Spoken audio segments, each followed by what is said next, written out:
দলের সাংগঠনিক কাজ গতিশীল করতে দীর্ঘ এক দশক পর কেন্দ্রীয় কাউন্সিল করতে যাচ্ছে ক্ষমতাসীন দল বিএনপি। এ নিয়ে ব্যাপক প্রস্তুতি নিচ্ছে কেন্দ্রীয় কমিটি। আগামী ঈদুল আজহার পর এ কাউন্সিল হওয়ার কথা। দলীয় সূত্রে জানিয়েছে, গঠনতন্ত্র অনুযায়ী প্রতি ৩ বছর পর পর কাউন্সিল হওয়ার রেওয়াজ রয়েছে। তবে জাতীয় ও আন্তর্জাতিক নানা সীমাবদ্ধতায় নির্দিষ্ট সময়ে তা বাস্তবায়ন করা সম্ভব হয়নি। সর্বশেষ ষষ্ঠ কাউন্সিল হয়েছে 2016 সালে 19 মার্চ। এবার হবে সপ্তমবারের মতো। বিগত দিনে নানা সীমাবদ্ধতার কারণে তাদের দলীয় সর্বোচ্চ পর্যায়ে এই কর্মসূচি ছিল সংকুচিত। সব আয়োজন ছিল সাদামাটা। তাই নিজেদের অনুকূল পরিবেশের কারণে এবার থাকবে ভিন্ন মাত্রা।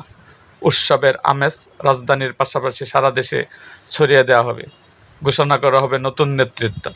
বিএনপির চেয়ারপারসন খালেদা জিয়া কারাগারে যাওয়ার গঠনতন্ত্রের ৭ গ ধারা অনুযায়ী ৮ বছর ভারপ্রাপ্ত চেয়ারম্যানের দায়িত্ব পালন করেন সিনিয়র ভাইস চেয়ারম্যান দায়িত্বে থাকা তারেক রহমান।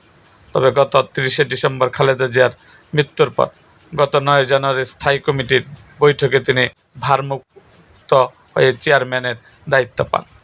আর মহাসচিব হিসাবে মির্জা ফখরুল ইসলাম আলমগীর দায়িত্ব গ্রহণ করেন 2016 সালের কাউন্সিলে। এই দুই পদে পুনরুক্তি ভরসা নাকি নতুন মুখ আসবে তা নিয়ে আলোচনা চলছে। তবে স্থায়ী কমিটি সহ গুরুত্বপূর্ণ একাধিক পদে আসছেন নতুন নেতৃত্বে এটা প্রায় নিশ্চিত। নতুন কমিটিতে স্থান পাবেন যোগ্য ও ত্যাগীরা। আলোচনায় আছেন অনেকে। পূরণ করা হবে স্থায়ী কমিটির শূন্য স্থানও।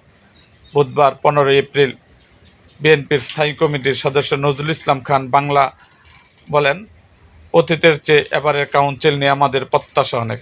কারণ বিগত ফেসিবাদের সময় আমাদের সাংগঠনিক কাজে নানা প্রতিকূলতা ছিল। তাই কেন্দ্রীয় কাউন্সিল হতে সাদামাটা আশা করি এবারের কাউন্সিল হবে উৎসবমুখর। এতে দলের সর্বস্তরে আসবে নতুন নেতৃত্ব।